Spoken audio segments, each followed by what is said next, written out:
하트 프레임의 아주 중요한 핵심은 마음의 프레임을 바꾸는 작업입니다. 마음의 프레임을 어떻게 바꿀까? 그것은 관점의 변화예요.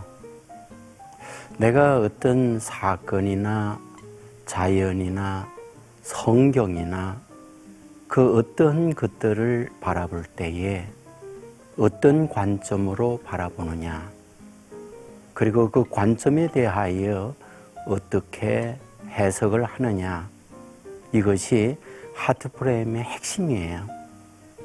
지금까지는 어떤 문제를 바라볼 때에 우리의 감정, 우리의 기분, 사람의 입장에서 그런 것들을 보았다면, 이 하트 프레임이라고 하는 것은 하나님께서 이 문제를 어떻게 볼까? 또 하나님께서 이 과정을 통하여 우리에게 주고자 하는 하나님의 메시지, 하나님의 의도가 무엇인가? 이러한 관점에서 어떤 사물이라든지 어떤 말을 듣는다든지 사건이라든지 이런 것들을 해석하고자 하는 것, 이것이 하트 프레임이 가고자 하는 방향성이에요.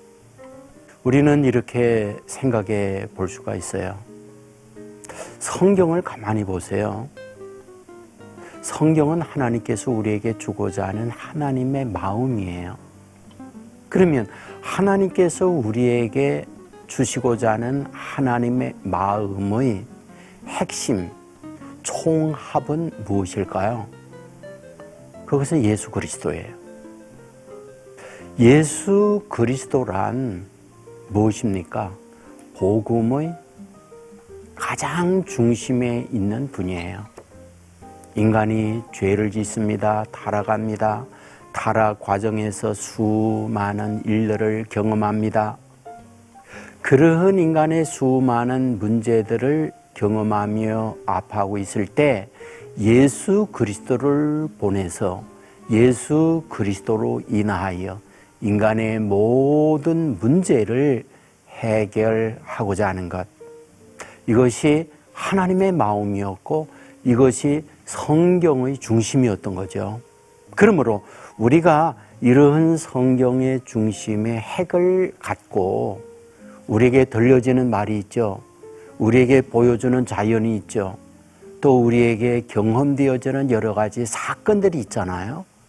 바로 이런 것들을 그런 하나님의 관점, 성경적 시각 아래서 해석하고 우리의 마음의 프레임을 그와 같이 만들어 가고자 하는 것, 이것이 하트 프레임에 가고자 하는 것이다 라는 겁니다.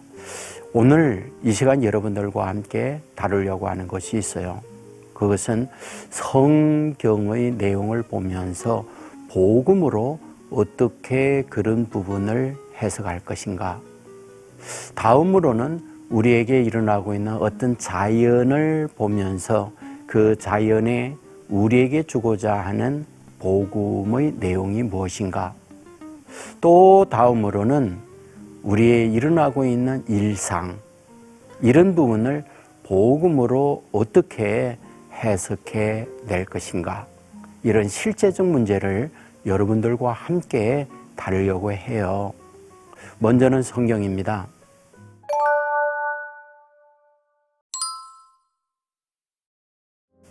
열왕기하 7장에 있는 말씀을 다루려고 해요. 그것은 아람의 군대가 사마리아 성을 포위하고 있는 내용이 나옵니다. 아람의 군대가 이스라엘을 침략한 거죠. 당시 수도였던 사마리아 성을 겹겹으로 포위합니다. 아람 군대의 작전 방법이 무엇일까요? 엠바고예요. 엠바고란 무엇입니까?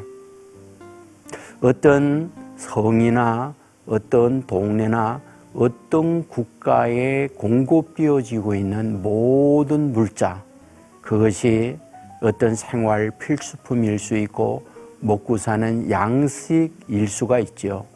이러한 모든 것들을 차단하는 거예요. 보급로를 중단시키는 거죠. 그러므로 그 안에 살고 있는 사람들이 손을 드는 거죠. 못 살겠다. 그리고는 항복하게 하는 것. 이것이 엠바고예요. 바로 아람 군대는 사마리아 성에 대하여 이 작전을 쓴 거잖아요. 어떤 일이 벌어졌죠? 그 안에 살고 있던 사람들이 양식이 중단되어지면서 물가 폭동이 일어났어요. 문제는 시간이 갈수록 양식은 사라지게 되어지면서 비둘기가 싸는 똥까지 먹게 되어졌죠. 그런데 그것조차 구할 수가 없었죠. 그 이후에 나타난 현상이 무엇입니까? 자녀를 잡아먹는 비참한 상황까지 내몰리게 되잖아요. 이것이 당시에 일어난 사건이에요. 그 사건에 대하여 바라보는 거잖아요. 근데 한 장관은 이렇게 이야기합니다. 여기에서 우리는 파멸이다. 여기에서 우리는 끝이다. 그런데 엘리사가 보는 것은 다르죠. 내일 이맘때 모든 것이 정상화되어진다 라는 거였잖아요. 하나의 사실적 사건이 있어요. 그 사실적 사건에 대하여 한 장관은 이제 이것으로 우리는 끝장이라는 거예요.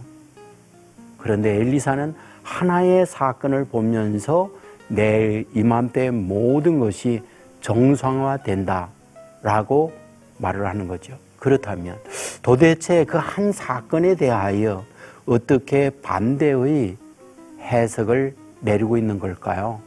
그게 관점이에요. 그러면 여기에 장관, 그는 어떤 관점입니까? 현재에 일어난 사실적, 눈에 보이는 사람의 관점이었던 거죠. 사람의 관점은 아람의 군대가 퇴각한 게 아니에요. 그대로 있습니다. 현실로 나타나 있는 것은 내일의 어떤 변화의 가능성은 전혀 보이지 않아요. 그렇기 때문에 한 장관의 말한 것은 사실이에요. 또 우리의 인간적 시각으로 볼 때에 내일에 그런 일이 지속된다는 것은 변함이 없어요. 그렇다면 엘리사는 어찌하여 내일 이맘때 모든 것이 정상화된다 라는 말을 하고 있는 걸까요? 단 하나예요. 하나님의 관점이었죠. 하나님께서 엘리사에게 그와 같이 말한 거예요. 말씀이었죠. 엘리사는 하나님의 말씀을 믿고 하나님의 말씀으로 오늘에 주어져 있는 절망적 현실에서 내일 모든 것이 정상화된다 라는 말을 하고 있던 거잖아요. 결과가 어떤 건가요? 다음 날 모든 것이 정상화됐습니다. 그렇다면 어떻게 그것이 정상화될 수 있었을까요? 그 사마리아 성 외곽에 한센병을 앓고 있는 사람 4명이 있었어요. 그들은 사마리아 성에서 주어지는 음식을 먹고 구걸하면서 살아가는 한센병 환자입니다. 그런데 사마리아 성 내에 사람을 잡아먹는 비극적 상황에 있었기 때문에 외곽에 있던 한센병 환자는 먹을 수가 없었죠. 그들은 생각합니다. 어차피 우리가 굶어 죽거나 일해 죽거나 죽는 것은 매한 가지니까 아람의 군대에 가자. 그리고 그들에게 가서 국을 하자. 주면 먹고 사는 것이고 죽이면 어차피 죽을 것이니 그곳에서 죽자. 그리고는 그들이 아람의 병영, 아람의 군대가 있는 곳으로 갔어요. 어떤 일이 벌어졌습니까? 개미 한 마리 보이지 아니하는 완전히 비어있는 천막이 되어졌잖아요. 음식이 쌓여 있고 양식이 그대로 쌓여 있습니다. 도대체 어떤 일이 벌어졌길래 아람의 군대는 한 명조차 존재하지 않았을까요? 4명의 한센병 환자가 그들을 향하여 가고 있을 때 하나님께서는 어떻게 해요? 그들의 발자국 소리를 용병, 주위의 강한 군대를 돈을 사고 아람 군대를 침략하는 것처럼 그 발소리로 바꿔냈던 거잖아요. 거대한 군대가 자기들을 위하여 침략하는 것처럼 말굽소리와 함성소리로 4명의 한센병 환자가 그들을 향하여 걸어갈 때 그렇게 바꿔냈던 거죠. 그들은 도망자가 된 거예요. 그리고는 남겨놓은 양식과 모든 것을 4명 한센병 환자가 얻었고 그들은 생각한 거죠. 우리가 여기에서 우리만 배불리 먹는다면 하나님께서 우리에게 볼 위에 볼을 낼 것이다. 그러므로 사마리아 성에 가서 이 사실을 알리자라고 말했던 거죠. 성문은 열려졌고 모든 것이 하나님의 말씀대로 정상화되어지는 역사가 나타났잖아요. 자, 그렇다면 여기에서 우리에게 보여주고자 하는 복음적 시각이란 무엇입니까? 현실에 나타나 있는 사실적 상황이 있어요. 아람의 군대가 포위해 있고 양식은 떨어져 있고 내일의 어떤 변화의 가능성은 전혀 보이지 않는 현실이죠. 그런데 하나님의 관점, 하나님의 말씀의 관점으로 그 사실을 보고 있는 거예요. 성경은 이런 예로 가득 차 있거든요. 그건 무엇입니까? 오늘 하나님께서 우리에게 주시는 말씀에 근거한 지금 일어나고 있는 이 사실을 보느냐, 아니면 현재에 일어나고 있는 현재의 상황, 사람의 이성적 판단으로 볼 때에 절망이구나, 이제는 더 이상 길이 없구나, 그것을 따라갈 것인가? 그것은 우리의 선택입니다. 그런데 복음적 해석을 한다라는 것은 그런 현실에서 하나님의 말씀으로 그 상황을 보고 말씀을 받아들이는 것, 이것이 복음적 해석의 성경적 가르침이다 라는 거예요. 자, 다음으로 우리가 생각해 볼 것이 있어요. 자연이에요.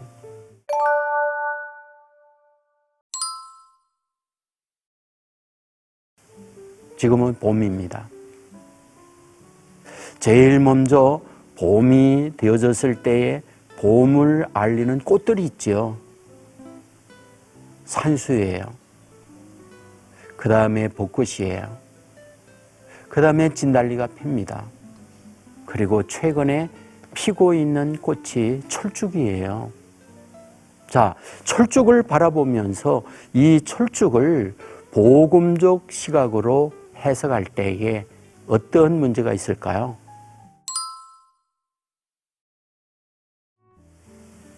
철쭉이 그곳에 있으면서 생각을 해보세요. 다리가 있습니까? 자기 스스로 움직일 수 있는 어떤 철쭉 자신의 능력이 있습니까? 철쭉은 그곳에 심겨져서 가고 싶은 여행이나 이동하고 싶은 그런 자유가 전혀 없어요. 그곳에 있으면서 밤을 지내요. 무서움입니다. 동시에 외로움이에요. 그곳에 있으면서 겨울을 지내요. 춥습니다. 매서운 한파가 몰아칠 때가 있어요. 그곳에 있으면서 한 번도 따뜻한 옷을 입는다든지 아니면 보온의 혜택을 입는다든지 아무것도 없어요. 누군가가 와서 친구하면서 외로운 철쭉과 동무하여 그에게 외로움을 달래는 이런 어떤 것도 존재하지 않아요. 그러면 철쭉 입장에서 볼 때에 그 얼마나 고단하고 얼마나 힘들고 얼마나 외로운 시간들을 보내야 하는가, 이것을 보여주고 있는 거잖아요.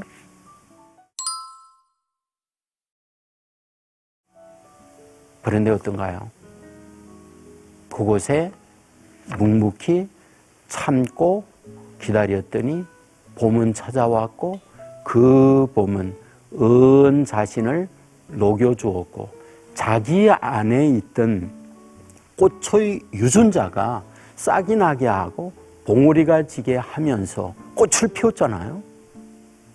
지나가는 사람들이 그 철쭉을 보면서 가는 걸음을 멈추고 그 철쭉으로 인하여 사람들이 위로를 얻을 수 있고 기쁨을 얻을 수 있는 중요한 소중한 존재로 거듭나고 있는 걸 보게 되잖아요. 그렇다면 이 철쭉을 통하여 하나님께서 우리 사람들에게 보여주고 싶은 것이 무엇이 있을까요? 저는 기다림의 비덕이라고 생각해요. 힘들고 어려운 순간들이 많이 있었지만은 하나님께서는 봄날을 가져다 주고 그 철쭉 안에 있는 중요한 생명력과 아름다운 DNA 꽃을 봄날에 피우도록 어떤 하나님의 섭리 속에 운행하고 있구나 라고 하는 것을 우리에게 보여주고 있잖아요. 오늘 인생살이에 보면 가을날에 잎사귀가 떨어지고 외롭고 추운 겨울을 맞는 꽃과 같은 삶을 사는 사람들이 얼마든지 있을 수 있잖아요. 아무도 내 주위에는 없고 겨울을 만났을 때 찾아오는 사람이 없고 절망적 환경에서 스스로의 삶을 포기하고 싶은 상황을 만날 때도 있다고요. 그런데 철쭉을 통하여 우리에게 주는 메시지가 뭡니까?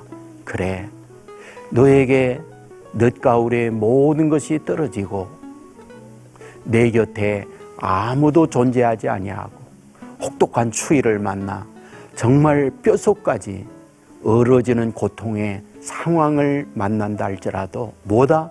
그건 영원하지 않다. 반드시 봄날은 찾아온다. 그리고 내 안에 그 소중하게 갖추고 있는 그 DNA의 생명력, 그것은 그날에 싹이 나게 만들고 봉우리가 지게 만들고 꽃을 피우는 날이 있다. 그러므로 너는 철쭉을 바라보면서 뭐하다? 하나님의 배후의 섭리함과 봄날을 너에게 준비하고 있다. 이 사실을 우리에게 말씀해 주고자 하는 메시지가 그 안에 담겨 있다. 그런 말이죠. 그러므로 철쭉을 바라보면서 우리에게 무엇을 보여주고자 하는가? 인생의 늦가을의 모든 가진 것들이 떨어져 내리고 추운 혹독한 겨울이 온다 할지라도 이것은 영원함이 아니라 반드시 끝나는 날이 있으며 동시에 봄날이 있음을 바라보며 오늘을 견뎌내야 할 것. 이것이 철쭉을 보면서 우리에게 하나님께서 주시고자 하는 복음적 메시지다. 그것을 바라보고 그와 같이 철쭉을 보면서 해석해내야 한다는 걸 가르쳐주고 있다. 그런 말씀이 되는 거죠. 다음으로는 코로나19에 대하여 생각해 보려고 해요.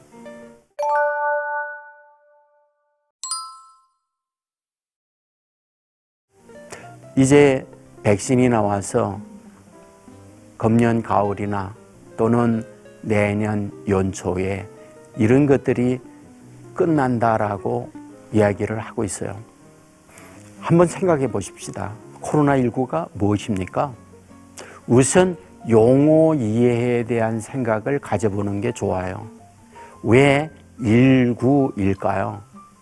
2019년도에 시작되었기 때문에 연도를 표현하기 위하여 19를 붙였다라고 얘기합니다. 그렇다면 왜 코로나라고 하는 이름을 붙이고 있는 걸까요? 코로나는 왕관이에요. 그 바이러스의 모양을 현미경으로 바라보니 왕관과 같이 화려하다라고 해서 코로나19라는 병명을 붙였다라고 얘기합니다. 묻습니다. 코로나19가 새롭게 창조된 것일까요? 그건 아니에요. 이미 코로나 바이러스는 땅 위에 존재하고 있었어요. 동물들 세계에 이미 내재되어 있던 바이러스예요. 그런데 그것이 사람에게로 온 거거든요. 그런데 동물들은 건강합니다. 코로나 바이러스가 있다 할지라도 그 바이러스에 죽거나 그러지 않았어요. 그런데 사람에게 왔을 때에 사람은 코로나 바이러스에 죽는 이들이 생겨나게 된 거죠. 그렇다면 문제가 무엇일까요?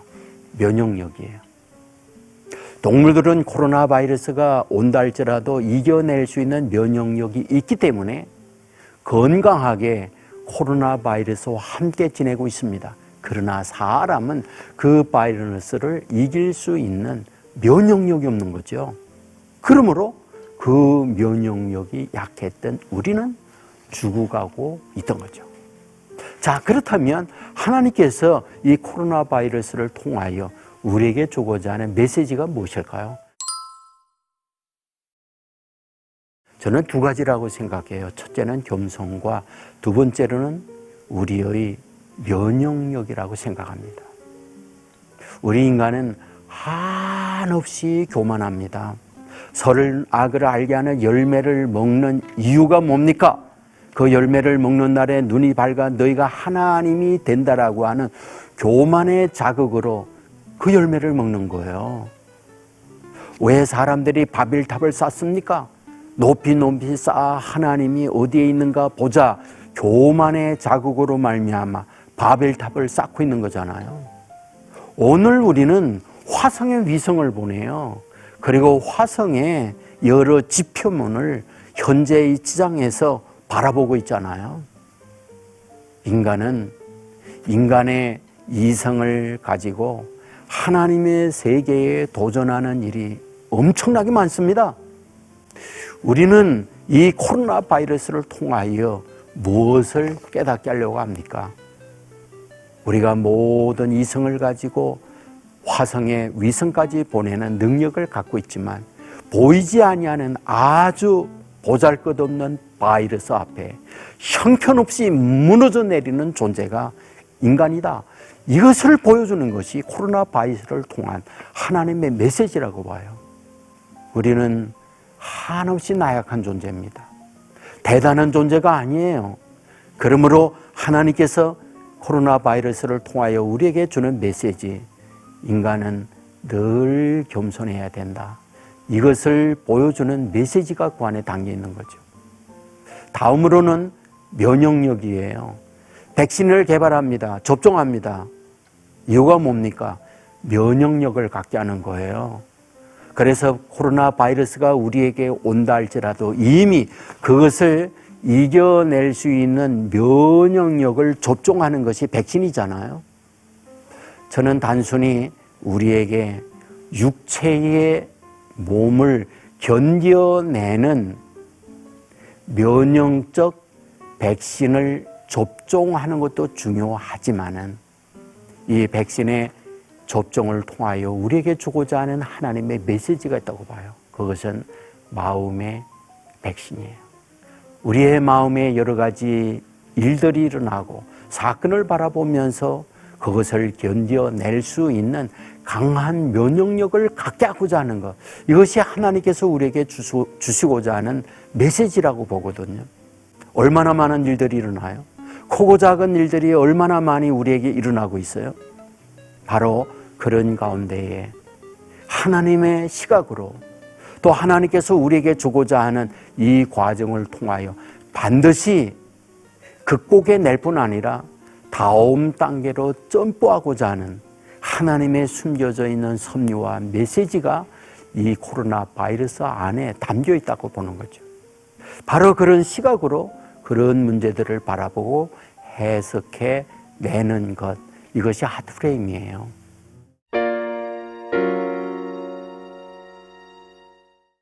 오늘 실제를 간단하게 여러분에게 소개를 해드렸는데 이러한 방법으로 해석합니다 라는 총론적 부분을 말씀을 드렸어요.